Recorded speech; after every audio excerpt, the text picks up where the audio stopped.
Hello, Rasika. ஹாயா ஹாயம்மா. எப்படி இருக்க? நல்லா இருக்கேன். And how are you? Good, good, good. Long time, ரொம்ப நாள் Yeah. கழிச்சு we are meeting again on a Sunday afternoon. Sunday night Of for course, me. Sunday night for you. Of course, it is me to blame. கடந்த சில மாதங்களா வாரங்களா I was uh, like a loose cannon. Happens. So, anyways, good to be back on the podcast. Yes. Before we start on to the topic which you wanted to have a podcast, I wanted to tell you that I'm writing about you in Facebook, right? On everyday basis, something or the other. What is unique in you, or what I appreciate in you, or what I like in you, whatever. So that is getting many followers, many of them in my circle reading that, and then they contact me and discuss about it, and I feel very good about it. Well, I was getting less embarrassed because I never used to you saying good things about me on my face. Yeah. This is the first time this is happening. Uh, True. Neither you nor my teachers, school teachers, did that. So Ramakrishna sir used to say one thing. పొగిడితే వెనకాల పొగడాలి, తిడితే మొహం ముందు తిట్టాలి. That Means, is a true Indian feeling about yeah. maybe So child or yeah, student. yeah, that is what you used to and my teachers used to follow. So when either of you say good things about me, it's like I don't know how to respond because I've never been in that situation. I I don't know think anybody. writing about you, when I was given the task, I myself felt it's very new. Do I really have to write it for 30 days? Is what I was thinking. I think now you're slowly easing into it. Yes. For the first time, I've been reading your posts every day, and I've been too shy to react to it because I didn't know how to react. And today, for the first time, I left a comment on your post because you posted on something that is very dear to my heart and what we touched in the last podcast. Yeah. So, anyways, that apart, I'm so glad I'm getting to see what I always wanted, but also equally embarrassed. And slowly, as the way you eased into it, I think I will also ease into it in a matter of few days and start engaging. So, Okay. Tell me, why do you think that we have to discuss on uh, the courage, resilience, and all on our family today? What made you to choose this as a topic? First, introduce the topic and tell me. yeah, today I think what I thought we could speak about and you agreed on later was about drawing strength and resilience in challenging times from the family ecosystem. I think Hmm? the kind of job that I do, I am a civil servant by the day, and I wear multiple hats. Although I cannot discuss my brief publicly in full detail, but what I do comes with enormous amounts of uh, priority and pressure on and to the nation. So, to that effect, you do need a lot of resilience because strength, inner strength to do that. Basically, I got into the civil service by giving an exam called Fast Stream that is equivalent to UPSC in India and all that background. You know it, but for the benefit of the wider audience, uh, in that exam, one of the things that we were tested on is the strength of character and resilience. That is what they wanted to see. Like, if you don't have one or two skills, we can train you on those skills.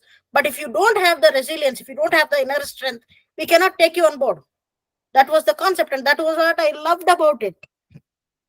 Because life, by the grace of you and the wider family, gave me a lot of strength, character, and resilience by nature.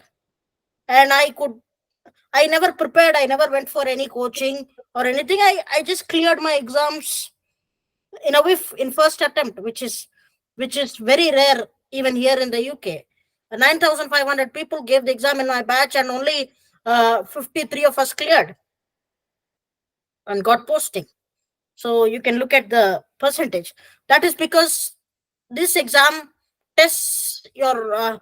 It is a test of your life. It is a test of your thought process. It is a test of your clarity, vision, resilience, strength, and everything about you and your personality. So that way, the I face challenges to my resilience and mental toughness every day, and there's always enough support in at work with my coach. I can call for employee assistance, mental health support. I have a very supportive colleagues. I mean, the kind of work that I do, I have to get along with my colleagues. If we don't have understanding, if we have team infighting, we can never achieve anything. So we've been in positions where we had to trust each other with our lives, and we are like one big extended family. So but then still there are times and tasks that we got to achieve that is extremely complicated, and things of national priority. So you cannot put a wrong foot, because you cannot afford to make a mistake, and sometimes that cannot be later corrected as well, and that will impact millions of people in whatever way it does. So you've got to be extremely, there's always this sense of caution. There's always things that you cannot do that is thrown upon you, uh, but you have to end up doing for the good of the nation. And I've been doing some such things for the past few months and particularly weeks. And I thought, uh, once I got towards a bit of a conclusion and clarity yesterday, I started thinking, how did this happen? Because everybody, none of us were clear about what was happening, how that was going to happen. And ultimately, I came up with something, because even when people around me s- sort of slightly shrugged shoulders, I did not give up, because if you say, you know that when you tell me that you cannot do something, I make sure I do it, just for the heck of it, just for freaks. That attitude, I understand, comes from you and the wider family, and that strength to see things through. ஒரு வேலையை ஆரம்பிச்சா அது என்ன பாடுபட்டாலும் அதை முடிக்காம விடக்கூடாது. இன்கம்ப்ளீட்டா விட்டுட்டு வந்துட்டோம், இல்ல பொதுவா மத்தவங்களுக்கு செய்யற காரியம், பேசிக்கலி நமக்கு சொந்த காரியமா இருந்தாலும் பரவாயில்ல, when you're doing it for anybody else, that should never be incomplete, was something that ran in the family. Arbadi Pati, Janaki Pati, Sarla Pati, yourself, all If you Ramu Mama. remember, yeah, if you remember, I used to say that, but particularly when you give up, so that you don't give up. Mm. So in fact, uh, it is I have you and Ramu Mama, Uma Mami on my speed dials, and whenever I have these kind of situations, I call either of you or both of you, and I'm like, look, this is what is happening. I miss Varat Tata in those circumstances. If Varat Tata would have been around, I would have had him as my third speed dial. And I was like, look, man, you put me into this. This is happening. Now take me out of this. Uh, so that sort of thing. And I thought, how, I mean, I'm so grateful that I have such a good family ecosystem. And I'm just giving the names of one or two people to start with, but there's a large family ecosystem that we'll talk about. And I want to share this with the wider audience, particularly my age group and after, so that they benefit from their own family ecosystem. Because your life values, your inner strength, your character comes from the people that you descend from. Now, it's partly the people that you live with, and partly the people that you share an ancestry with. It is an undeniable fact. That's what's called genetics. So we have to be grateful for that. So that's my intention of talking about it. And of course, my own refresher today. After all the clumsiness of things that I've been doing, I just wanted to kind of open my mind, cut the clutter. Good.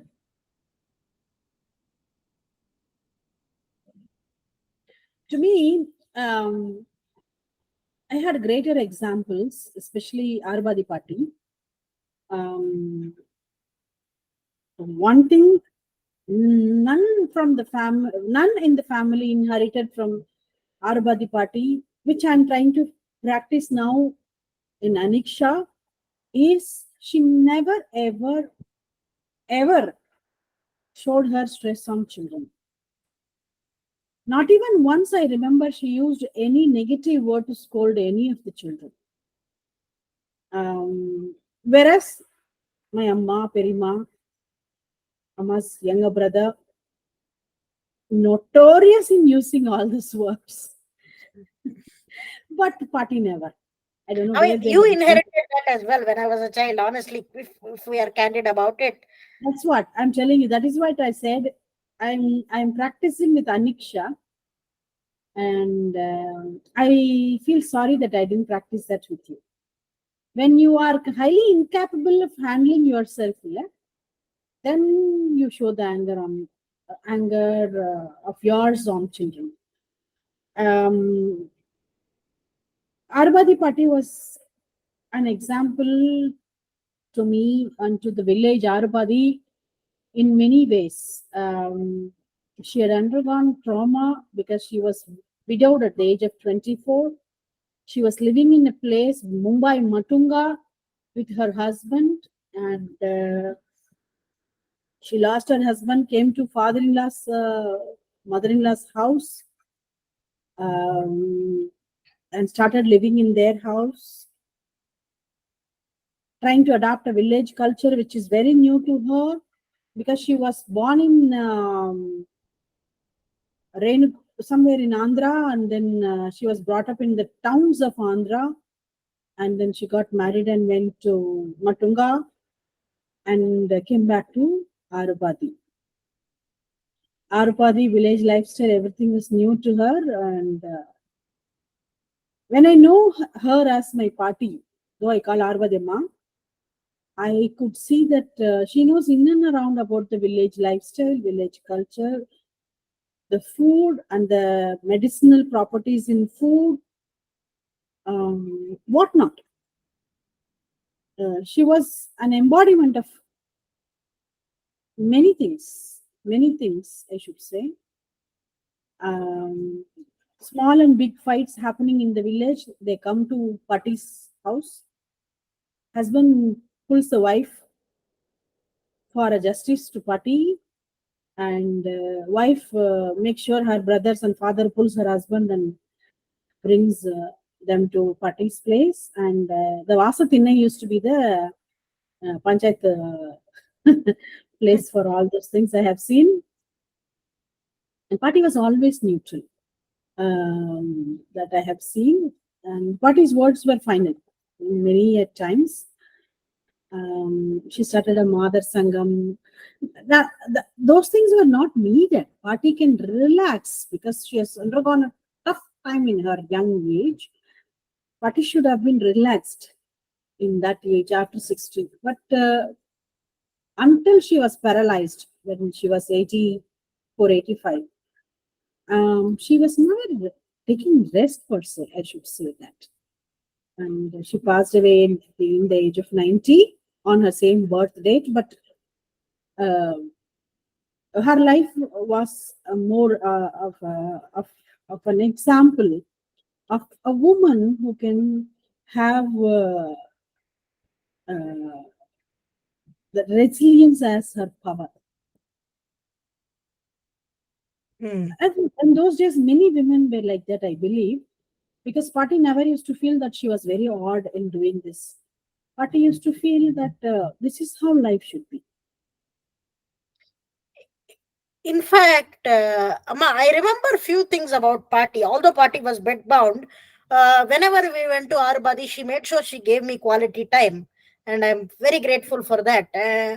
I should start with saying I owe my life to Party. If it would not have been for Party's skills in traditional medicine, I wouldn't have survived as per medical theories.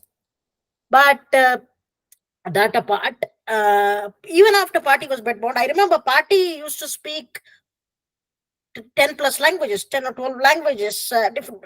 She lived in various places because Shankar Narayan and Tata was in the army, and wherever she lived, Pune, Sikandrabad, where Anantapur, Penugunda, Kadri, wherever she lived, she picked up those local languages, and admiration and devotion towards Telugu. Everybody in the family knows. She actually spoke to me in Telugu at age 84, 85. She used to speak to me in Telugu just to see me happy, just to make me comfortable in that conversation. She made that effort to connect with me. నా బంగారు చిలక ఎప్పుడు వస్తుంది నన్ను చూడటానికి మళ్ళీ, I remember that word.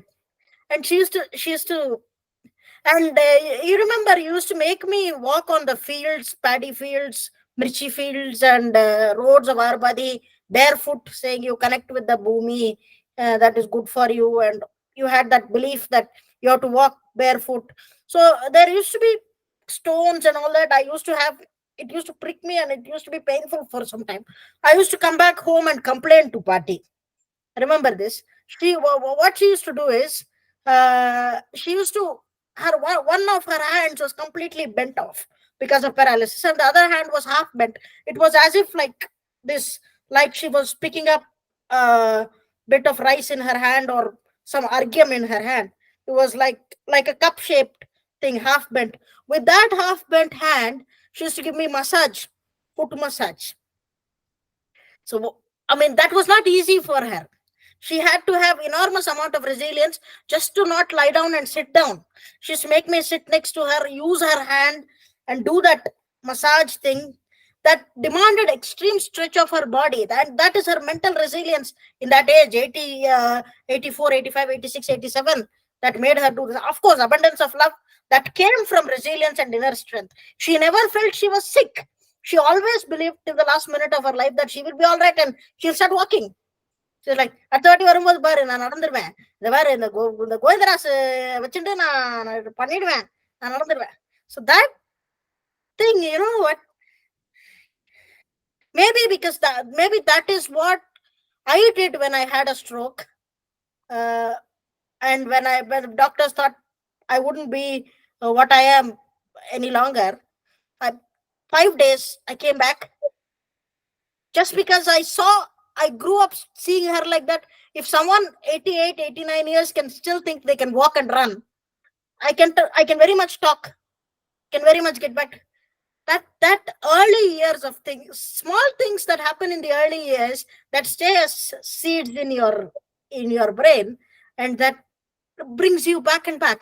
So when I was working on something called Black Sea Grain Initiative, like to make sure grain from Ukraine, wheat. Ukraine is the wheat basket of the world. To make, when we intervene to make sure wheat is distributed evenly, and that money of selling wheat goes to that country. We called it Black Sea Grain Initiative, and whatever I was able to contribute to that is my dedication to Arbadi. So I actually took that up because I think, Yes, you told me at that time. yeah, that was an impossible task. That was, we had to involve the navy, we had to involve everything. So that was my dedication to Arbadi party. In fact, my before I retire, what I want to do for her is, I want to make UK agriculturally self-sustainable, do some efforts in that effect, and then retire when I do. So that, I think that is the way I which is impossible at this point in time, because it is not an agriculturally centered economy. But it's a manufacturing economy. That apart, yeah. So because one other thing I wanted to mention about Arbadi party was, she had conducted things like widow remarriage and self-help groups, and she was a not just a farmer or agriculturist. She was an agricultural scientist, I should say. When IR8 varieties of combination rice first came about, agriculture green revolution, she went up to Coimbatore to study them, and plant them in our farms. When big Pannayar people wouldn't do that. she came forward to sort of She do that. gave her interview in Vailum Varvum, the then Doordarshan Farmers Program. Usually people laugh saying that Vailum Varvum na nobody will watch. Nobody used to watch. Oliyum Oliyum na everybody used to watch. That's the That topic. songs program. Cinema songs.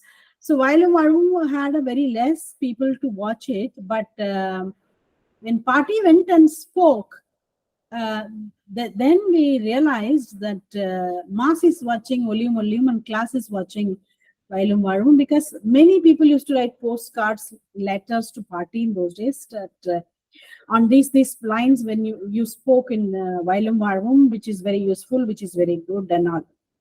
So she spoke in All India Radio. She used to take all of us to Tirchi, and in front of the mic she speaks, and we used to sit next to her and then watch. They used to ask questions to her on how are you handling things as a farmer and as a lady, how things are going on, how difficult it is to, or how easy it is, and what are your tough times, and how are you facing your financial crisis. All those things she very casual, because she doesn't get the questionnaire in advance. She goes and sits along with us. They give some biscuits, snacks, and tea to all of us. She says nobody should open your mouth and speak because you all should be silent. And then she asks, Param Kirel, they say Param Kiro. So until then she'll sit. I mean, they ask the question. She keenly observes the question and spontaneously answers. I believe you remember when we were in Hyderabad, the HMTV, NTV, the TV channels used to call me for debates on Yeah. various educational issues. I don't even remember those TVs. Many TV. HMTV, NTV, iNews. iNews was like your Astana channel. They used to call you Many every. used to call on educational issues. I remember. No, NTV was that. NTV. I don't know whether And those TVs. iNews was the one that called you most of the times. Not iNews, NTV. NTV also. There was a tug Yeah, of war between iNews and NTV. Who does it? something TV, like that. TV9 So used to call you for all sorts of things. TV9 was very less, 3 to 4 times, not more than Yeah, that. yeah. But TV5 something was there. I now I'm not able to remember. Okay, so Mm. whenever they used to tell me, Madam, ఇక్కడ teacher కొట్టి బాబుకి దెబ్బ తగిలింది, hospitalised అయ్యాడు, teachers కొట్టచ్చా కొట్టకూడదా అనేది గురించి debate జరుగుతుంది, వస్తారా? That's what they say.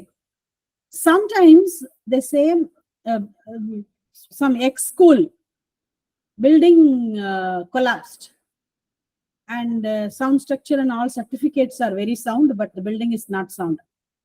On these lines, we wanted to call one educationalist or school educator to come and address how are you getting certificates and other things. Ostara. Usually people don't go because you are working in an organization and you are getting a salary. How you have to defend, not that the organization I worked had that problem, but usually you cannot speak against any organization when you go like that. All those issues were there. But most of the times I don't take that debate topic at all. After going there, I used to ask what it is, and whatever I felt is not correct or correct, I always made it as a point. That is the reason they used to call me. After a point of time, they started calling me by calling a school educator or educationalist and the opposition party person and me, so that I balance between those two and help the mediator in a way. Exactly. It was like Uh, that, but then that I was remember good. you shared stage with Ramaya Garu and all those kind of stalwarts many times. And I'm Yes. very proud of that fact. And now I feel I should have taken some pictures or videos. People used to come and take like that. I managed, you remember I managed to take one in Govind Mama's Shashtipurti. No, no. During the debates, people used to take videos, photos, and then those days I was not having that fancy mobile AAB. I felt you have to capture these experiences in your brain, not by camera.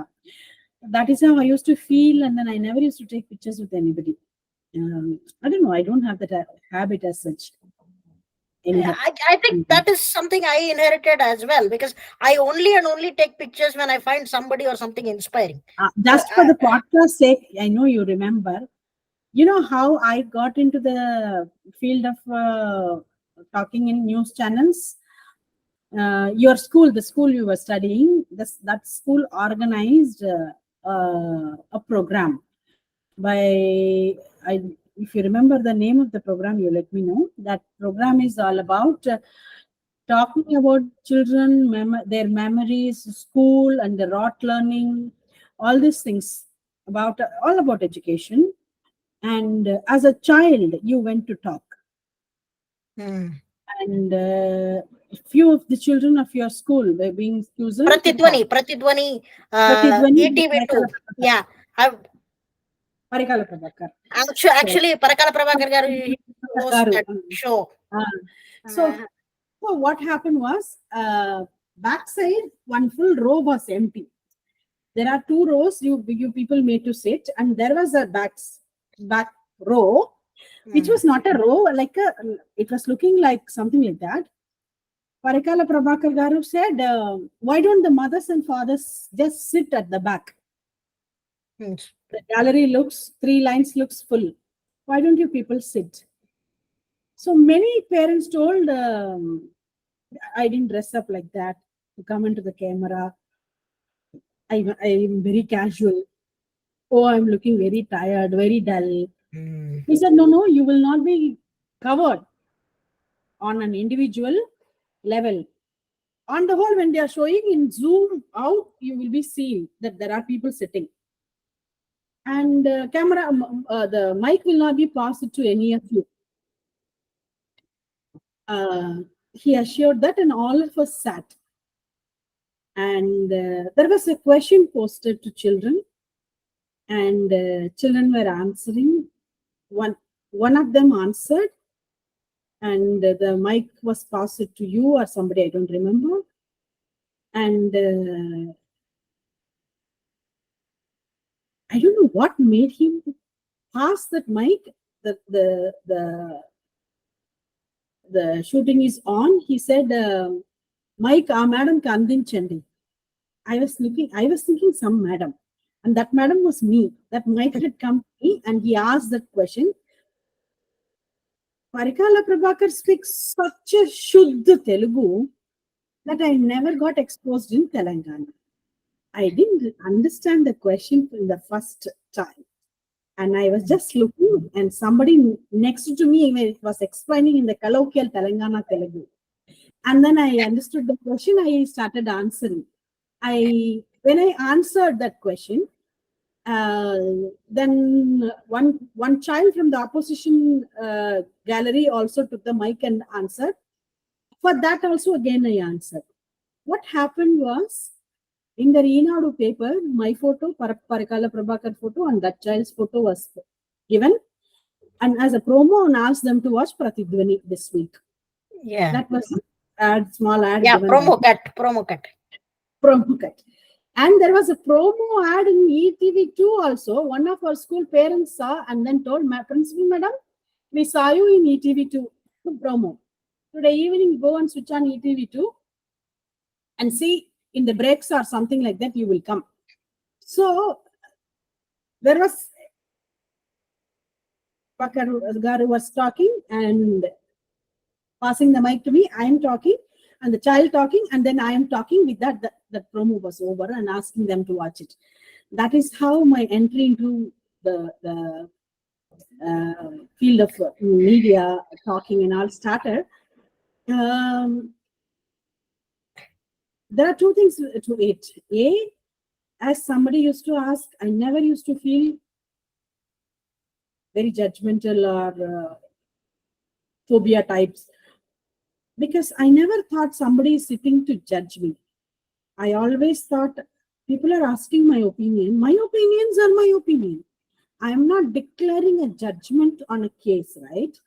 Or I am not uh, a parliamentarian or an MLA, MP to be answerable to my constituency, right?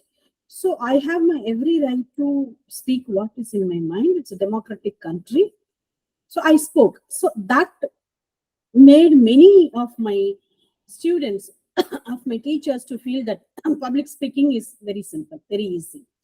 That way, yes, because I Yes. have seen party in All India Radio speaking like that. That was very natural for me to get it. Yes, in a way, probably that is because of Arbadi party.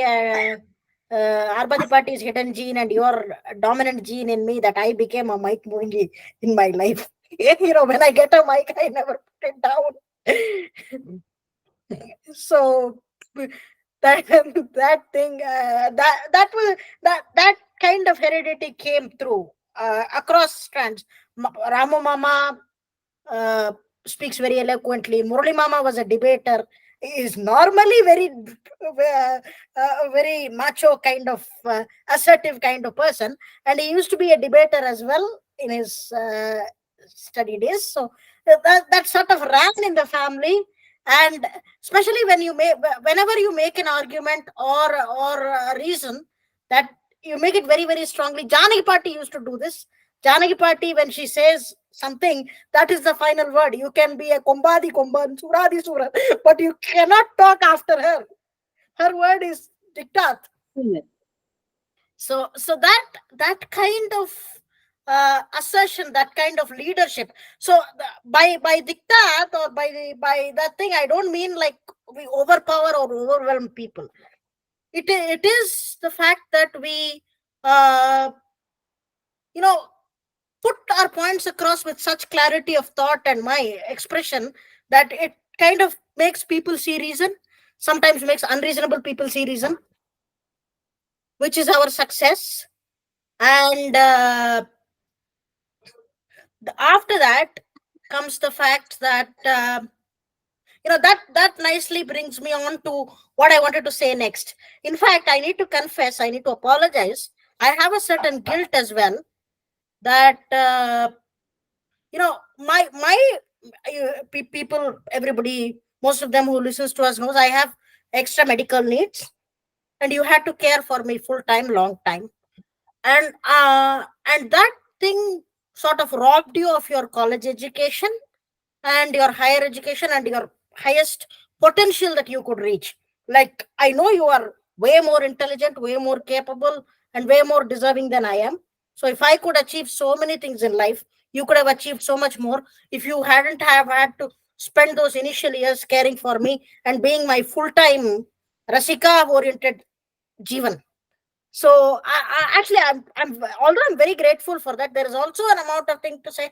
See, because I was born and you had to look after me, you had to take me for school, physiotherapy, and everything. You had to study in correspondence. Otherwise, you would have studied in college. You would have had a normal college life, and then you did your PhD. You got a distinction in your methodology exam in Indo-American relations. You remember, but you had to drop it off because you could not cope with the responsibility of my education teaching me, because I had a bit, learning difficulties as well. So you had to tailor your teaching for me, and then you had to take me to physiotherapy and all that stuff.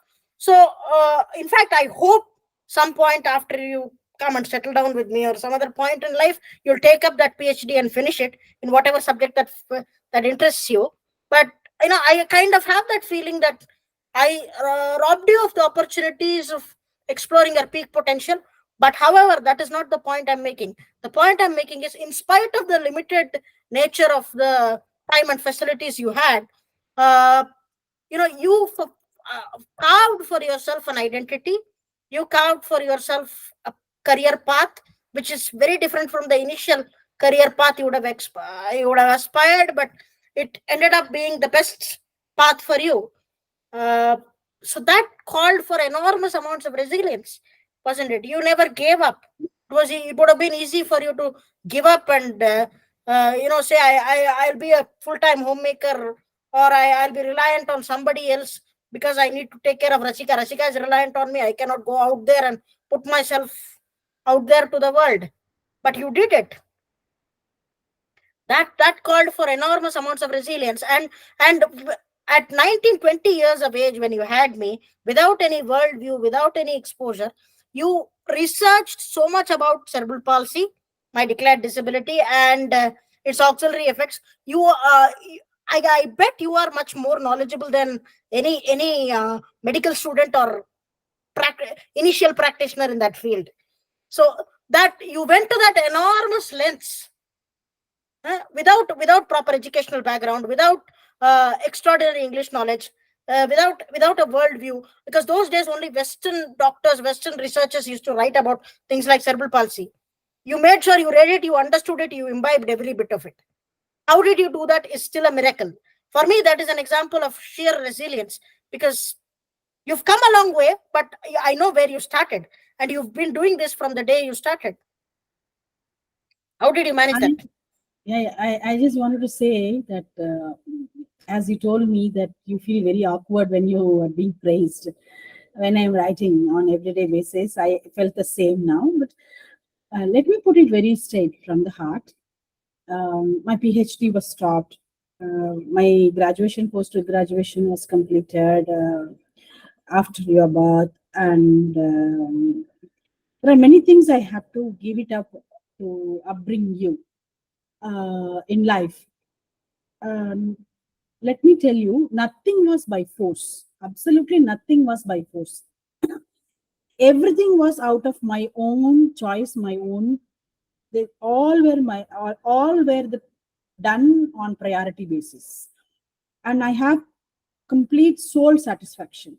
Let me put it, Rasika. Even if you are not sitting in London in this position, um, that satisfaction would have been the same. You remember, you used to ask me, always you are asking me, what do you want to become, Rasika? What do you think Rasika should become? You used to ask me, you remember?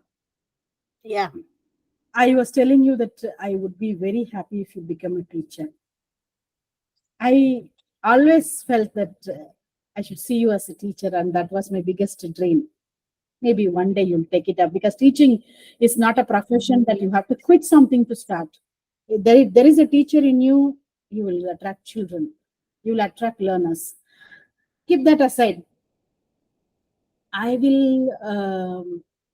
I have taken one thing as example because I like politics. Uh, Rishi Sunak or Barack Obama, they have become prime ministers and presidents in their 40s, right? And Modi ji, for that matter, Biden or Trump, they were all in that seat in their 60s or 70s. Uh, it doesn't mean you are sitting in 40, so you achieved little extra, or you are sitting in that chair in 60s and 70s and you are achieving little late or less.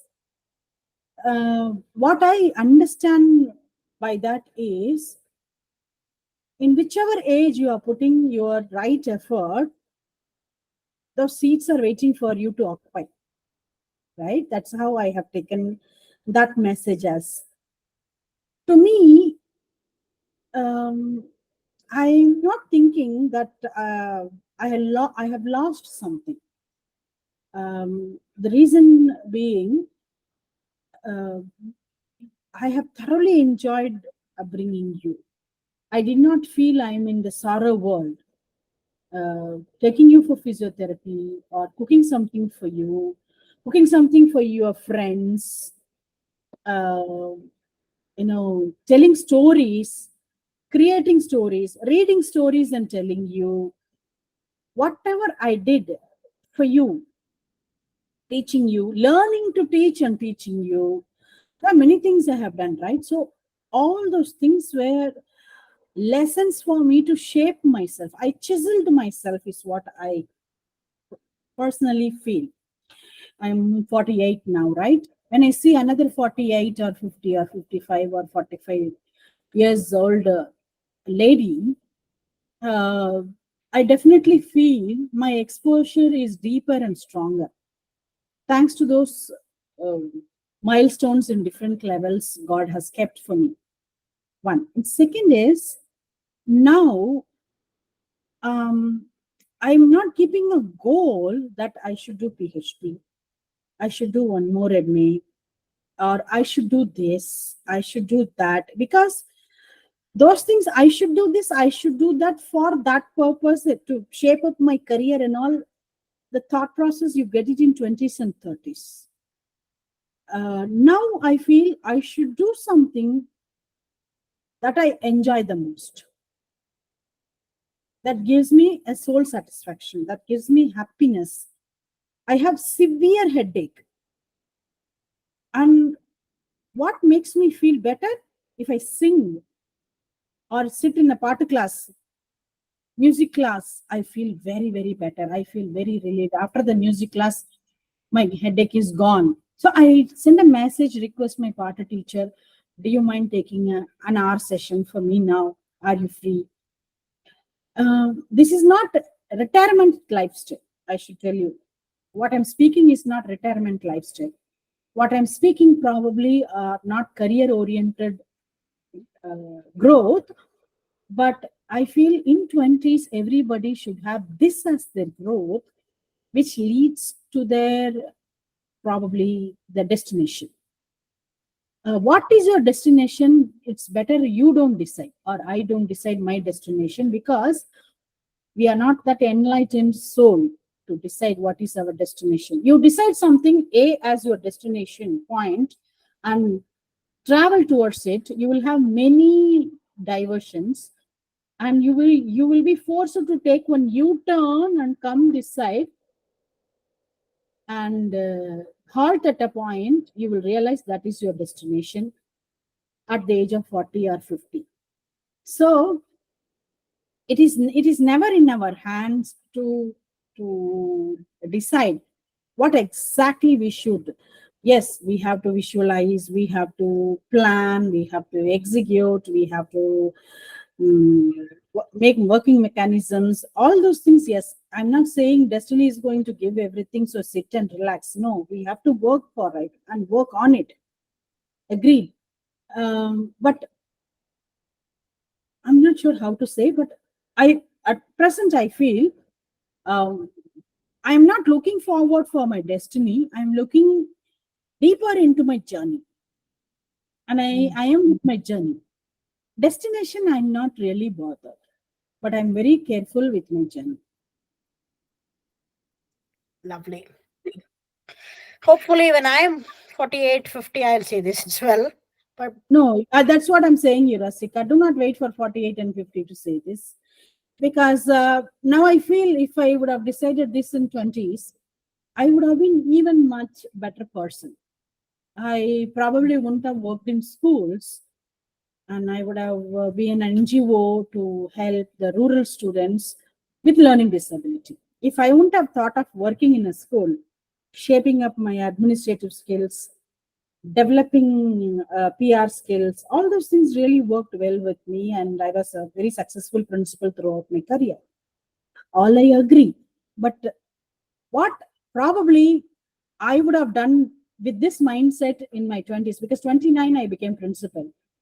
I would have done at that time probably would be was I would have started an NGO kind of skill development program, or kind of an institution, or courses, and I would have approached the rurals. And there are many Meenakshis like me living in villages, and I would have really helped some tens and hundreds of students to come up in flying colors, which I now feel I missed. I'm really helping my school students. I don't give up on anybody. I don't allow any of my teachers to call anybody slow learner, dumb, cannot understand, will not understand, um, sitting like a tree, standing like a tree. These are the languages prohibited. But then, you know, you have to inspire constantly, right? That you are a principal and you have to inspire constantly, and that I think doing. But if I wouldn't have been the school principal, if I would have been an individual with these qualities, I don't have this square limitation. I I would have been sky would have been my limit is what I'm thinking. So never confront yourself in four walls is my point. In civil service, what is next to me is not something that you have to focus, I believe. And I also would, you know, tell you, which I wanted to tell, the same thought process was echoed by Annamale IPS in his book, autobiography book. I think Why Kaki Kaki was his book. It's available in Amazon. He also experiments with everything boldly. So he will, after 40, 50, he will not regret for what he has done it, because he is sincere, aggressive, and very committed to what he is deciding. I mean, that's how everyone should be, is my feeling. Think about it. I'm not asking you to quit and then do something. I'm asking you to follow your passion. Lots of food for thought there. But that Yes. brings me No, beautifully on I should to say, I would have said dance also, Bharatanatyam also, since there's a fracture in leg and then my mobility is quite a bit arrested, and now I'm walking with consciousness. I'm not saying dance, but dance, of course, yes, makes me forget everything, and every time makes me feel that I have born new. That but this again, these fractures and all are temporary, so you will come back yes, to yes. dancing to your true You self. remember, Rasika, when I'm 50, we were discussing that we will have my Arangetram. Arangetram, yes. Dance. I have huge plans for that. Don't worry. Don't you worry. I have So huge I'm going plans to for do that. Arangetram when I'm 50. And Yeah, I'm going to make you do one full medley. yeah, that's what Arangetram is 2.5, 3 hours program that one Yeah. has to dance with stamina. So there are many things which I wanted to do when I'm 50. Let me see. Yeah. And that brings me on to the next person, my guru, my guru in the family, my guru for life, that I want to talk about. As the world knows, it is Ramu Mama, Dr. S. Kalyan Raman, and Uma Mami, of course. The Ardhanarishwara, you cannot separate them. Correct, correct, correct. So Ramu Mama and Uma Mami, they are my great grandparents. But of course, because of you starting the tradition of calling Arbadi Pati Arbadi Amma, it trickled down in a way that they are Mama Mami to me. Uh, then talking about resilience For the in sake of life. others, I just let me tell you, my Arbadi party, my Amma's younger brother is Ramu Mama. Um, and he's Ramu Mama to my mother, Ramu Mama to me, and Ramu Mama to my daughter. He will be Ramu Mama to everybody. Dr. Kalyan Raman, and he's genius in our family. Not just in our family, he is a man for the world. He, Yeah, he's a man for the you know, world. Correct. one of the things that he says to me, one thing that we touched upon in the beginning is, doesn't matter how long or how little you live, you have to be contributing till the last breath of your life. As long as you are contributing, contribution is important in life. Contribution is not like giving money or giving resources. It is like, doing something for lokakshema. Everything he has done in his life has been for the good of the world. Lokakshemam. So that thing is what he has very strongly instilled in me, and that is what gives me the basic courage to take risks in my career, which nobody with a 40-year, 50-year experience would willingly take. The kind of risks I've taken, and all of them have yielded, thankfully, with your blessings, his blessings, everybody's blessings. uh, so a thing is that courage comes from the fact that I should be contributing uh, in my entire life. One, two, talking about, we just spoke about destiny and where life takes you. Things don't go as planned, but life always has a purpose and meaning. That is very true with Ramu Mama, because Ramu Mama wanted to do engineering when he was studying. Family circumstances he could study BA. And studying BA in those days, in our given our family circumstances, was a huge thing. It was like Arbadi Party, Rajam Party, both had to be very strong, contribute very morally, ethically, emotionally, every way, for Ramu Mama's success in that way. So the, There are people, I should call them as motivators, life motivators, even NLP coach or any other greatest motivators cannot do, and these people do it very simply. In Ramu Mama's case, one person in Arbadi village told, why Ramu has to study BA when the family is having a financial crisis? Send him to the grocery shop, which is close by. Ask him to make potlams, the pockets for the groceries, and so that he can bring some money home. Why he has to study? That is what they told. Arbadi Patti always says, மளிகை கடைக்கு போய் பொட்டலம் போட சொல்லு, காசாவது வரும். என்ன படிச்சு படிச்சு என்ன படிக்க போறான் அவன்? Is what people used to say. That some ex said, and that ex son got a job with Ram Mama's reference after 10-15 years. That was the story. that That was the greatest motivation one can ever give, I should tell you. In your case, one person, when we were in Hyderabad, one person met me and told, that person is relative. Is Rasika having difficulty in working? I said yes. Is Rasika having difficulty in learning in school? I said yes, partially. Not that she is dull or dumb or something like that, as you must be thinking. It is a typical scientific difficulty where she needs support to learn. It's not that she cannot learn. Okay. And that relative said, don't worry, Meena. Don't lose your heart. However, we all will ensure, we all will put little money. That was end of 90s, okay? We all will put little money and make a good STD booth for her. She can just sit in STD booth. People come and speak and she can make money out of it. And then you were 2 years or 3 years at that time. I said, she can become anything, but she will never become STD booth owner. I take it as my word, I said.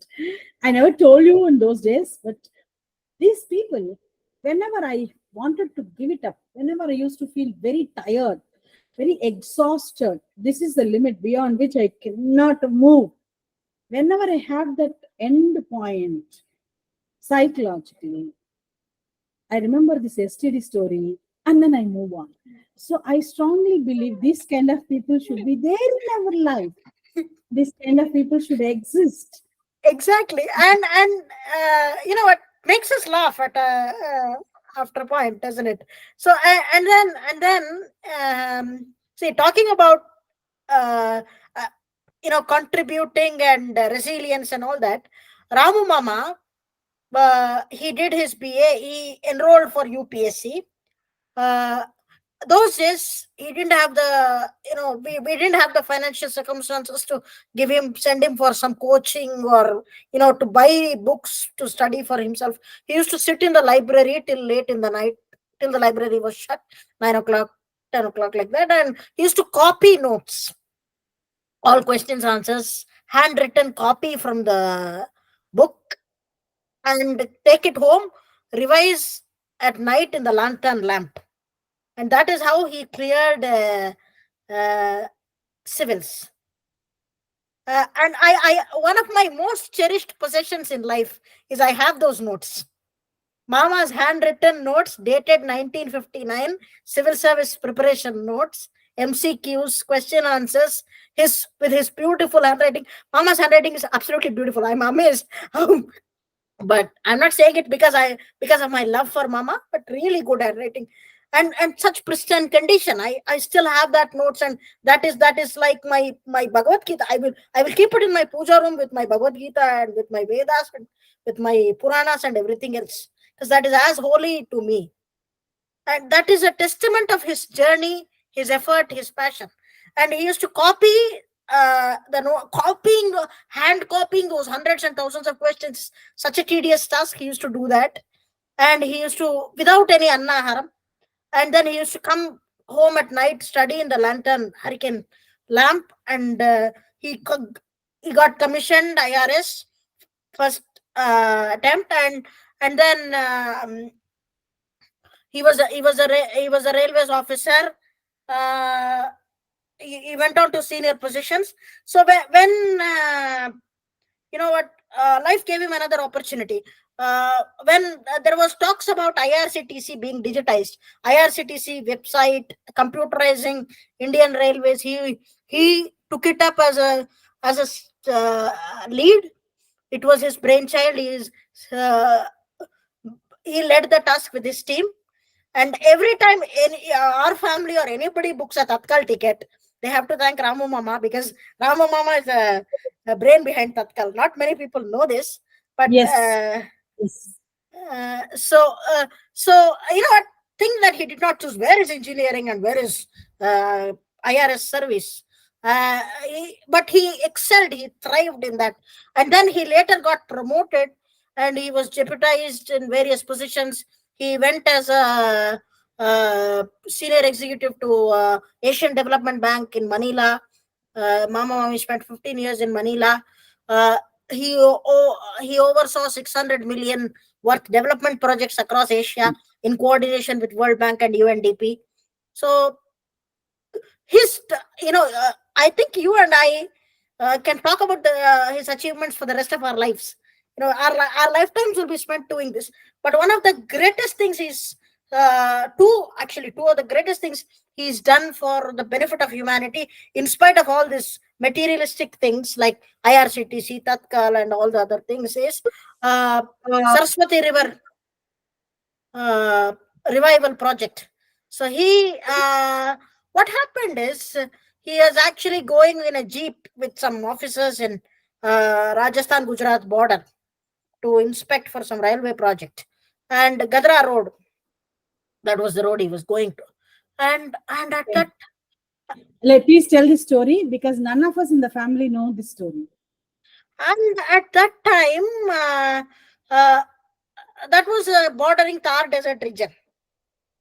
Okay. Okay. So he was going there in a jeep, and he was noticing local people uh, digging oasis. I mean, water oasis with their fingers underground. So they used to dig some 1 or 2 inches with hands. They used to get fresh water. He went and tasted that water. That was fresh water, but because there's only so much a hand can do without a borewell pump. Without borewell pump, how No, maybe not 1 or 2 inches, 1 or 2 feet. 1 or 2 feet. There's only they used to dig with a sorry. They used 1 or 2 feet. They used to dig with plow and agricultural things, and then they got little water, very little. They used to, what they used to do is, very first instance, they used to make the children drink the water, and if any water remains after children drink, then only elders drink. Mama was very impacted by this incident, and he went and he sat thinking about it. He went and um, you know uh, ex- tried exploring with the regional office, meteorological office, and everything, to see what is there inside. And later he found out from the 1971 war army records that even sepoys, our jawans, did that in that time, 1970s, to get water. When water was over, they had to replenish water.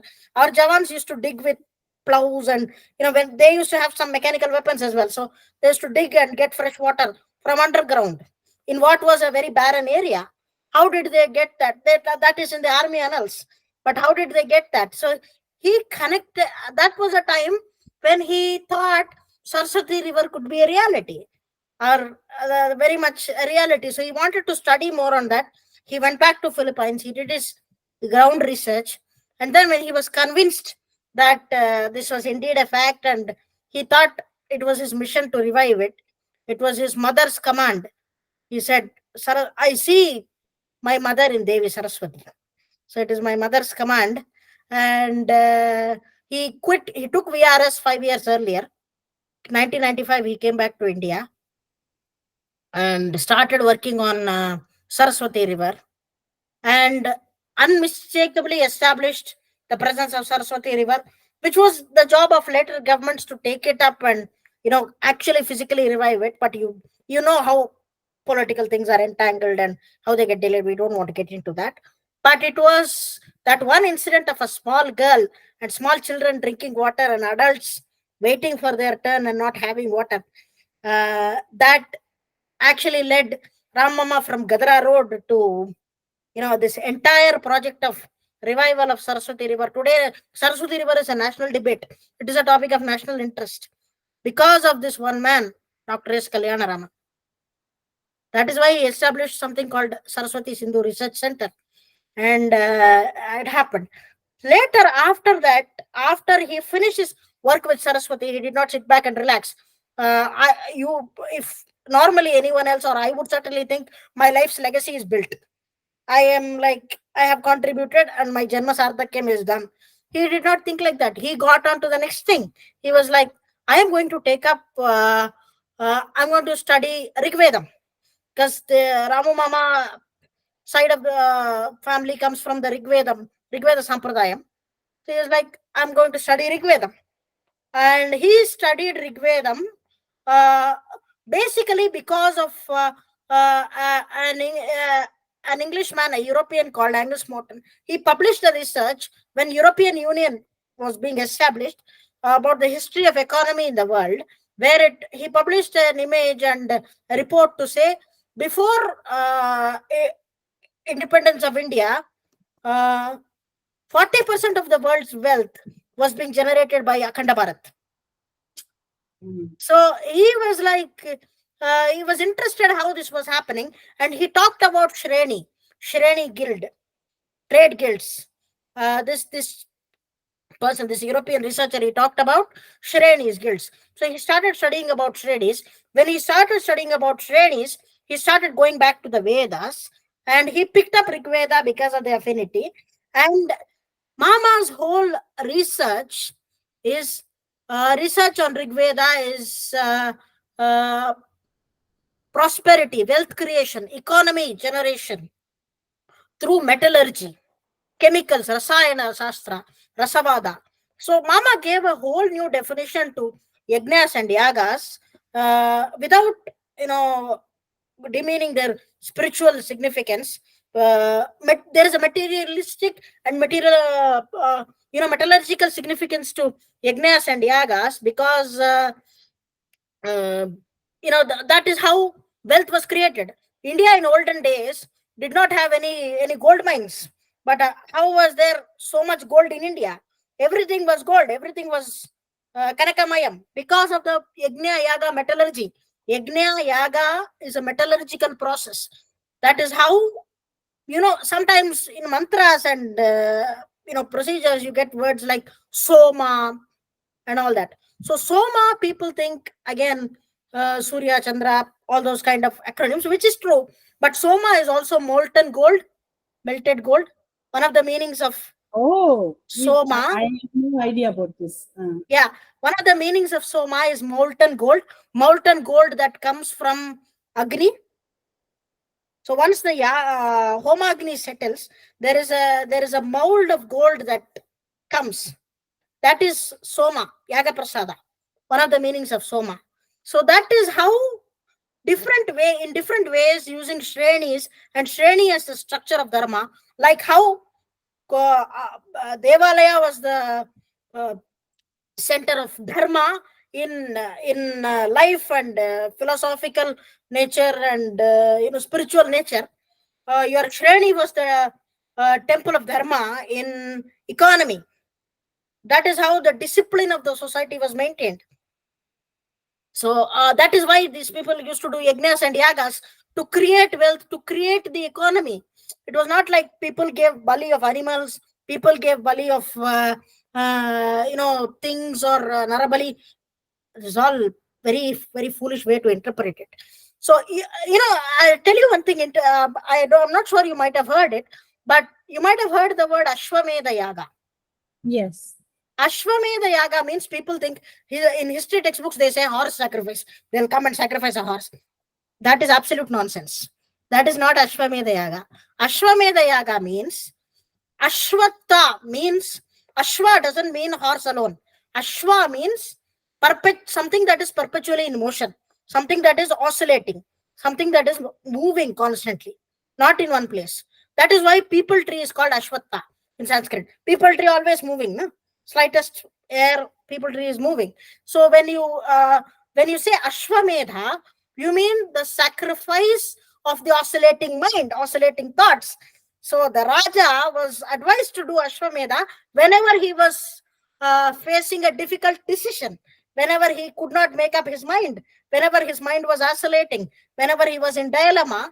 Raja used to perform Ashwamedha and receive the metallurgical prasada and apply it on himself, use it, propel it in his currency, in his economies, so that with that chemical reaction, his mind is clear and his thought process is clear and he's able to make that decision. So Ashwamedha is your remedy for an undecisive and oscillating mind. It is the samarpanam of the oscillating mind to the Almighty, so that you get a stability. You get stability of thought, clarity of thought. So that is these are the kind of things. So this is all down to economy, wealth creation.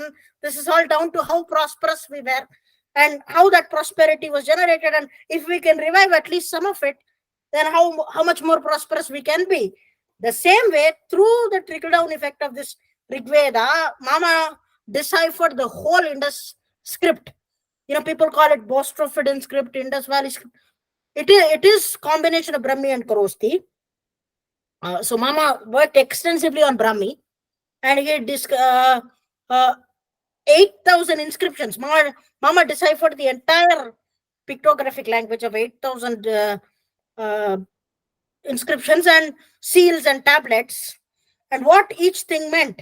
So the compound pictographic language and the metallurgical significance. Each tablet had one such Niguda Rahasyam that was only passed on to the royal family and the clans of these artisans or priests who used to perform it, who used to keep it as safely as the Vedas, because that should not be contaminated and that should not fall into wrong hands.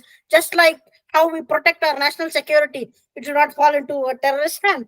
So they protected it in pictographic form so that people outside this culture cannot understand. So now, with a combination of Sanskrit and Prakrit, Mama sort of deciphered this Brahmi script and the entire inscription, which I think the whole humanity should salute him for. Absolutely. Absolutely. And whatever janmas I take in the future, I would want to be in some way related to him, some way at his feet. And Mama actually gave me one of the things I want to do in my lifetime, and I want to dedicate it to Mama. And that is one of the reasons why I hope Mama is with us for Shatamanam, 100 plus years. Both Mama and Mami, because when I see a lot of centenarians here, a lot of people 100 years and more living healthily, happily. In India, it is very rare, unfortunately. But I really hope and pray, I really want Mama and Mami to be with us for more than 100 years. And in that time, I want to, offer this because Mama had a guru walk for me. He said, take up Adharvana Veda. The way I took up Rig Veda, you take up Adharvana Veda and work on Karosti script. Karosti is a Prakrit oriented. The way Brahmi has been Sanskrit oriented, Karosti is Prakrit oriented. Take up Karosti, explore Karosti, and dig up whatever you can with Adharvana Veda. So that is his guru walk for me. And with my limited intellect, it is going to take me several years to do it. And that is why I want Mama to be with us for beyond Shatamanam. And for someone like Mama, Mami, who is not interested in materialistic possessions, like 80 years and all, people do Kanakabhishekam for their elders. Now, none of us can do Kanakabhishekam for them. Not that we will not do. But they are not people who want that Kanakabhishekam. You go and make them sit in the Tulabharam, they will not even, recognize what is happening. But the only Kanakabhishekam, the only Tulabharam we can give them is the Jnana Tulabharam. Their intellectual, it is the assurance that their intellectual property is in safe hands, and we are carrying forward that legacy. So that is my Kanakabhishekam to Mama and Mami, and uh, at their Shatamanam, I want to humbly offer this at their feet and do my namaskaram. How nice it is to listen to this. I feel I'm overwhelming, very happy. Or And I feel you are blessed to born in this family and get connected with Ramu Mama. I should tell you two things I have seen. Whenever I take you for family functions, Kalyanam, Seemandam, Valayakapu, Aisha Homam, whatever.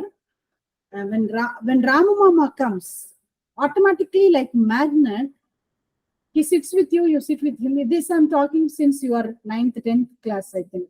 10th, 11th, or something like that. 11th, I think. 11th onwards, right? no. I think 7th or 8th, because Gayatri Akka's wedding Yeah. was the first time. Yeah. Those introduce you to your those Ravi Yeah, Mama to yeah. Ramu Mama. That you should be grateful for that to Ravi Of Mama. course, of course. So after that, in Hyderabad. So after that, your journey started with Ramu Mama. Whenever you people meet, like Gajan Tata, Raman Tata meet, they forget the world. You people forget the world. The same way, I have seen you talking with Varat Tata like that. I should tell you, you were in 5th, 6th, 7th classes, if I'm not wrong. We were in Hyderabad. And Varat Tata used to come to Hyderabad and used to call me to say that I have come to Hyderabad. Can you bring Rasika in the evening and join me for dinner? He must be staying in some relatives' house or relatives' friend's house or office colleague's house, wherever. Thirumalgiri, these, that, many places. So when I take an auto and then we go reach there. We don't know what time we are going to come back because it's always midnight. They provide coffee, tea, evening snacks, dinner. After dinner, I'm flat in their sofas, whichever house let that be. I used to sleep, and you used to wake me up at 11:30 because you and Tata used to sit in the same hall to speak. I don't know what you people used to speak, Bharat Tata and you, and hours together you speak, and then 11:30 you used to wake up and say, Amma, Tata arranged a driver to drop us in our house, come. Then I used to wake up and then come. I used to ask in the car, ரெண்டு பேரும் என்னதான் இவ்வளவு நேரம் பேசுனீங்க சீக்கிரமா பேச முடிக்க மாட்டீங்களா every time இப்படியே பண்றீங்க the next day because my mind is next day I have to go to school. I cannot be late because late is equal to salary cut, which is very dangerous. Second, getting up with difficulties, cooking will get affected. Either I'll forget karam or uppu or anything. So that day's meal I have to compromise. Third, I will have more choice because I used to feel very sleepy, so I used to have more choice that day. So end of the day, it creates acidity. And evening physiotherapy, it will affect you because you say one day physiotherapy, no, because you want to sleep early. So I used to feel I'm very happy to take you to meet Varat Tata, but Varat Tata is punishing every time like this. I don't know what to do. But all sudden, then jokes apart, once he told me, go to one district in Telangana. How come I forgot? There his Medak, father. Pillalamarri. Huh? His father's Samadhi, Pillalamarri. I know that. Pillalamarri is not Medak. Pillalamarri is correct. What was that? Mehboob Nagar. Sorry. Mehboob Nagar. Go to Mehboob Nagar, Pillalamarri. Because I was taking the school students for a field trip to Pillalamarri, Mehboob Nagar. And he came to know, he said, there my father's Samadhi is there. He was, he was an IPS officer.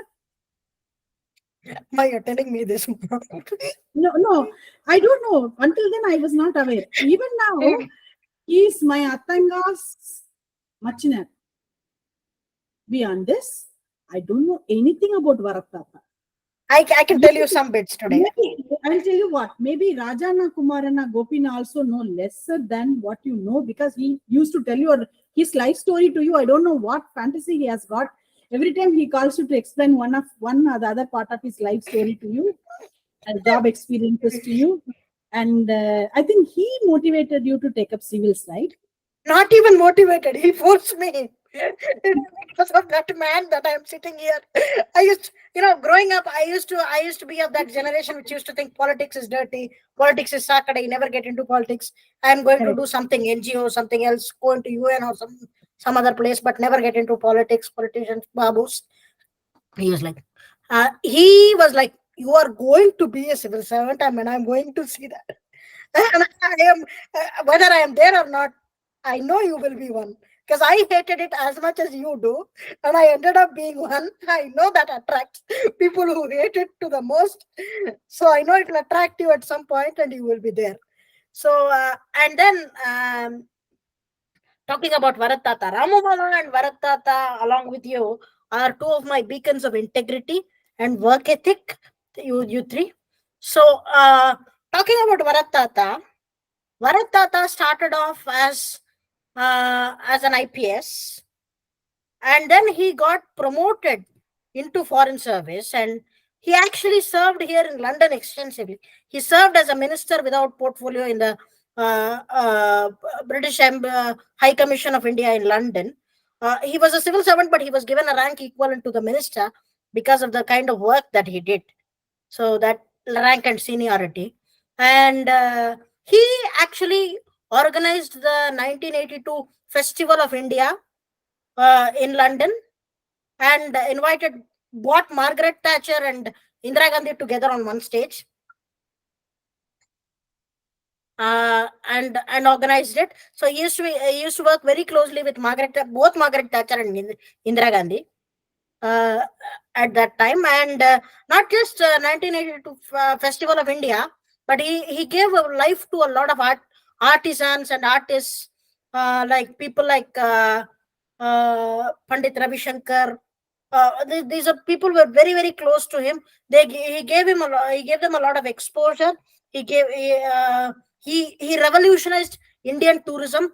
Today, the whole Indian tourism plan that we are having, people coming on exotic holidays in India, he was the backbone of the tourism ministry in India. So he developed the tourism ministry was nothing but kabada. He developed the tourism ministry to be actually a proper tourism ministry. If there is a proper tourism ministry in India today, that is only because of Muthuswami Varadarajan. Oh, his full name is Muthuswami Varadarajan. Yeah. So that way, there has been lots and lots of uh, things that he's done. Again, I could talk for life. Today, a lot of people in the House of Lords that I work with, lords and ladies, are his friends. And I never told them initially that I knew Varatata. I know they all knew Varatata because he used to mention his friends very frequently. I only mentioned it after I did something that I thought was worth taking his name for. After Yeah, you the told me at that time. after Yeah, yeah, you the told me at that time. unaccompanied, yeah. So and then after that, I used to uh, think, what Varadarajan Tata and London, what is the connection? I used to think like that. so Varadarajan Tata, he did. So he was you know what, solar panels, solar energy projects came to India. He was the reason behind it.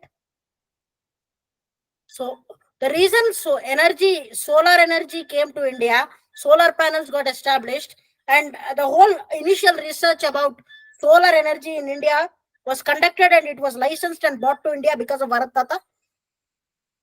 So Lovely, lovely. and he was a versatile man. He did everything. And then so these lords and ladies that I speak to, when once they knew I was Bharat Tata's grandniece, they actually treat me as their own now. That I'm like part of their family. So whenever I see them, I feel like I'm in Bharat Tata's presence. I actually fall at their feet, do namaskaram in the chamber of the Lords, and that gives me a lot of satisfaction. Like whenever I go into Parliament, every time I step in, I kind of pray to the Vasapadi, and security also knows now. He sees my face every day. He knows now. So he's like praying. Okay, go on. And then whenever I see them, even if it is, unless it is session time, if it is break time, I see them. I actually wherever I see them, I do go do namaskaram, because I feel like I'm doing namaskaram to Bharat Tata in that way. And whenever I achieve something nice, they send me a lovely message, wonderful message, or they shake hands with me, or whenever they introduce me, give me a hug, or whenever they introduce me to some other people that they know, they're like, this is Varad's niece, and Varad's grandniece. And whenever I do something worthwhile, the thing that they say is, look, Bharat will be a happy man today. No congratulations, no good job, nothing. They're like, come give me a pat on my back and like, Bharat will be a happy man today. And sometimes some people cheekily come and say, when they know I have accomplished something extremely difficult, which was impossible, they'll be like, look, he's smiling at you. Even on Friday, I had that in the House of Lords when I was pushing this through. Whatever happened yesterday, when I was trying to push this through, he's like, Lord Lamba came just behind me and was worried. I said, yes. Look up there, smiling at you. He's looking after you. Don't worry. So, so whenever I get, one of the reasons why Parliament is so magnetic for me is also the fact that I feel like I'm in Bharat Tata's lap when I'm in Parliament, when I'm with his friends, with his circle, and they look after me in the same way. And they see that a lot of these lords and ladies have told me they see an amsa of Bharat Tata in me. Like, we see an element of Bharat in you. It feels as though Bharat is back with us when you're with us. Feels good that way. So that is the standard of integrity I have to keep. You guys have put a very high pedestal on me, very high pressure on me. I cannot go wrong. I have to have that resilience, and that resilience comes from the fact that I know for a fact Bharat Tata is looking after me. It's not just I know; everybody knows. Yeah. So Many things I should tell you that what you know about our family people, family history, many of us do not know. Maybe the time you have spent with them, really, I should say that it's worth that. None in their families they are spending with their elders to imbibe these qualities in them. It is always essential or important to spend time with the elderly people so that you get their experience as yours, you get their blessings as from them, and then that really works well for our personal life is what I feel, right? yeah, so he used to call me Balayogi. Tata used to call me Balayogi. Because I used to talk about Hinduism and other things at that age. He used to be like, "Hey, Balayogi, don't be, don't be like this." He used to pull my, he used to pull my legs, and like, one thing I gripe about is he not being around to see this, he not being around to see what he manifested. It is purely what he manifested, and I'm like, Tata, you are not around to see what you manifested. You put me into this space. Whenever, even yesterday when I was trying to solve this problem and it was not happening, like, old man, you put me into this, now pull me out of this, it is your responsibility. So I sort of live with them in that way, Mhm. and that Also, is how. yeah, also I should tell you that you remember we lived in Govind Mama's house during our tough times. Yes. Um, I don't know what made me to get angry on you. Maybe you are not writing, you are not learning, or you are not doing what I said. Something silly, nothing serious, but I yelled at you. And Govind Mama heard that. And later we both came for the dinner onto the table. And after eating, Govind Mama said, never ever raise your voice to Rasika. She is not your slave, not your property, and she's born for a cause, and respect that.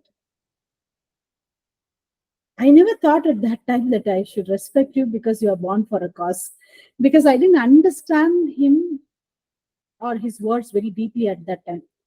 What I understood was, if anything goes wrong from my end, Govind Mama is there to protect Rasika. I don't need to worry about. That was the confidence. He actually shouted at me for shouting at you. And Gauri tried to come in between and to say she's a mother, she has every right to correct her child. Govind Mama corrected Gauri and said, no, not in this manner, or something like that he said.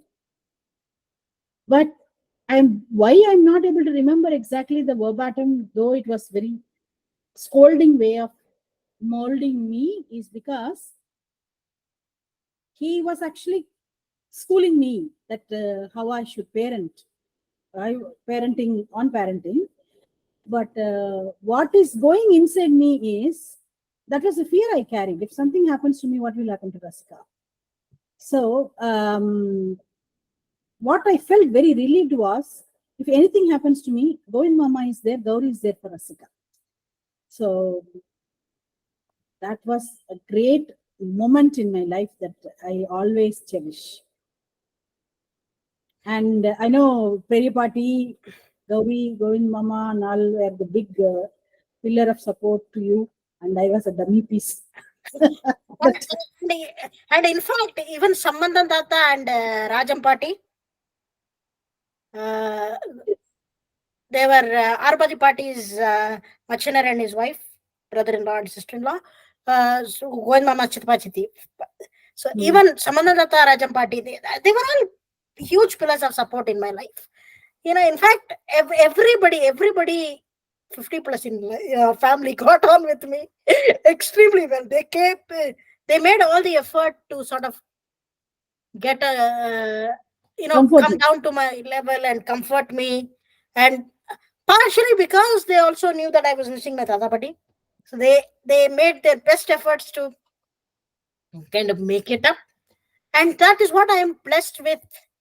That is, in fact, for example, a lot of people, like, I had only very limited interaction with Murali Mama and Geeta Chitti because we lost them too early. But whatever little time I spent with them, they gave me enormous amount of love and enormous amount of resilience again with Murali Mama, from where he started to where he went, how he built himself, and his passions about writing that we unearthed and all that stuff. So Murali Mama always made you feel you are very special to him. Yes. Murali Mama always had I had a place of I had a place of privilege in everybody's heart in our family, and that is, I think, what I was actually very, very blessed with. Even Ravi Mama, Hyderabad Ravi Mama also. Yes, those I used to call him Dost. We got along very well. We got along very, very well. I used to call him Dost, and it was more like banter, more like we got along at so many levels. People actually liked interacting with me. The fact that they wanted to share their life experiences, they wanted to share their wisdom, they wanted to share their knowledge with me so that my life becomes better, is what I took away from that thing. And also, not even Geeta Chitti, I remember we have to take many life lessons from the women of our family also. We don't talk enough about them. Geeta Chitti was a graduate from Miranda House. Miranda House is Asia's #1 women's college. I got married and lived in Sivaganga. Shivaganga. So those days, people used to tell me. I think you told me first about Kutsia Gandhi, collector, Sivaganga district, who used to wear shalwar kameez, and that was a revolution in that period. In our family, probably Raman Tata's side, Gita Chiti actually spearheaded that modern outlook. She was the modern daughter-in-law, and she had that exposure, and in spite of having that exposure and that modern outlook, she actually beautifully embedded herself into that village culture of Sivaganga, and lived as one there for the large part of her life. And even with all of this, she had she never lost her personality. She had a unique identity. She had broad ideas. When you talk to Geeta Chitti, you'll never realize she's living in a village like Shivaganga. She used to talk about very urban modern themes, very pertinent ideas. She had clear thoughts. She had uh, you know thing is, she was a woman that sort of exemplified the balance of what a modern family woman should be. Of course, if Shivaganga would have been a place which had opportunities for women, she would have grabbed one with both hands. But Very work true. opportunities. Very, But very true. yeah, so that kind of thing. What kind of a transition it might have taken? What kind of resilience it would have taken for someone to, you know, someone with such class to accept and embrace so much mass in life. so Yes, yes. so that, and she excelled in both, because she was living in a massy place. She didn't lose her class. She that way she was like, she excelled in both. And the same thing, talk about Prema Party, Haritata Prema Party 1964. She came to Chennai from Coimbatore, lived in a hostel, did MA in economics from Stella Maris College, and worked in a bank for a large part of her career. uh, what kind of a phenomenal achievement is this? So, because 1960s, girl coming from a town to live alone in a hostel and studying MA economics is not, girls studying anything beyond school was not normal. Those were days when girls used to attain physical maturity. They used to stop school and make them sit in the house and do housework, or at least maximum they do is make them complete school. Crochet work. Yeah, make them complete school, and then the tailoring work and all that sort of stuff. So that kind of thing. Prema Party, she lived a life of her own. She chose a life with Haritata. She arranged for her own marriage arrangements, from booking the Kalyana Mandapam to doing everything. So that kind of those kind of independent women, broad-minded, independent, absolutely brilliant women that we had in our family, who, sometimes in a bit of embracing modernity, we sort of uh, neglect our traditional values, and we see them as less important. We see them as non-integral. But these women saw it as perfectly important, balanced it perfectly well. So that is one thing I want to imbibe. Like, however modern I am, how much ever exposure life gives me, I want to be like Geeta Chitti. I want to be like Prema Pati, Grounded. where grounded, and I have my modern outlook, but also have my traditional value system, and I respect both equally. That is what makes me pray in the parliament. That is what makes me fall at people's feet in the chamber without thinking about what anybody else might think, because that is my way of honoring them, and people started respecting it. No, till date nobody has ever commented about it, and people have always been curious to see what I was doing and why I was doing. What is this? What does this mean? So when you do it with that sort of completeness and that sort of clarity, that is, I think that is what I get from these two women. And Murali Mama, apart from making me feel very special, uh, he was an epitome of self belief. He never, in spite of the challenges in our family, he never thought of himself as anything less. He always thought of himself as above par, and he lived like a person above par. He lived life king size, and his career, business, passions, everything. And he was such a giver. Like, apart from food, if you think about it, if I think about, I if I try and give something to people, I think about people, give them gifts, give them presents, things that they don't get. Paathu paathu seiyiradu. That paathu paathu seiyiradu, I think that is Murali Mama's trait, and I've seen him do that to me and Yeah, to many others. absolutely, Mama. That quality was imbibed by Suresh Mama. Suresh Of Anna. course, of course. Murali Mama, Suresh Mama. I think these are people that I saw. Paathu paathu pandrathu. Uh, that's one thing, and this is all part of your resilience package, and this is how you try and become resilient. So Good. this is like talking about family, talking about things. We can go on and on and on about things, but this is a bit of a snapshot. I can talk about Rangaswamy Peripa, Sushindran Peripa, Hema Verima, Uma Verima, all the things that they've added to my resilience package. But this will become an excessively long video. I'll come back to that another time. And I think we've recollected, we've cherished a good lot of moments now in the Yes. senior most generation of our family, and including Arbati Party, Janaki Party, Ramama, Murli Mama, Dosra Mama, Gita Chitti, everybody, everybody. So we'll come back to the next generation, like their children generation next time, which is also another episode that I can talk about, going on and on. But yeah, we'll come to that. Yes. Yeah. Good, Rasika. I mean, feeling very, satisfied talking to you on this. So just one word about how this all boils down to resilience. Again, this is not a series of just personal anecdotes. This is this is how I draw my strength from. Yes. This is where I draw my strength from. These are the people, like, I am living with their blessings and their aspirations.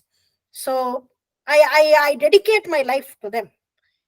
So I try and live my life to the fullest moment. So that is the funda. And every time, I'll stop with a small anecdote. Every time we go through these moments of stress, or literally every day, we have a bit of a laughing break in our office. So every Okay. 2 hours, you have to take 2-3 minutes laughing break, just to Okay. just to calm your mind down, because you'll be working on ridiculously serious things otherwise, especially when we are working long hours, evening hours, night hours. So during the laughing break, you can either sit with your colleagues, you can do that, or sometimes you have to sit in your place and take the laughing break.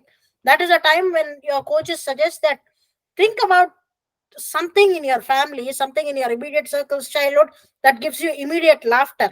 So I think about these people. I think about the sugar patients in our family, notwithstanding Ramuma, Haritata. So I think about this one incident with Haritata, which makes me laugh every time I think about it. Because you remember, several years ago, I was coming from my first holiday from the university hostel in Tuljapur, and we were going to meet somebody during their birthday celebration in their house. And I was meeting them for the first time, Tata Party, you and me. Uh, so we went to this birthday party, cake cutting and everything was over. Dinner was being served. And while eating, I was not introduced to the man of the family. While eating, he after the meal, desserts. Do you remember this? I think you remember this. Uh, Desserts were being served, gulab jamun and ice cream. Tata put like two fluffy gulab jamuns on his plate with a load of ice cream, vanilla ice cream on top, and was like going to eat it. I ran to him, and I was like, ah. I opened my mouth. Like, when you open your mouth to your grandparents, they have to serve you. obligation. They cannot escape. So I finished that whole two gulab jamuns plate, and I was like doing thumbs up to Prema Party who was sitting behind there. and then next round, what that man did. Classic Haritata, classic Kusume. What he did was he put 4 gulab jamuns in a plate with a bunch load of ice cream. He went and started talking to the man of the house that I was not introduced to. So I could not go anywhere. So Prema Pati gave me that one look to say, "Oh, like Devaya."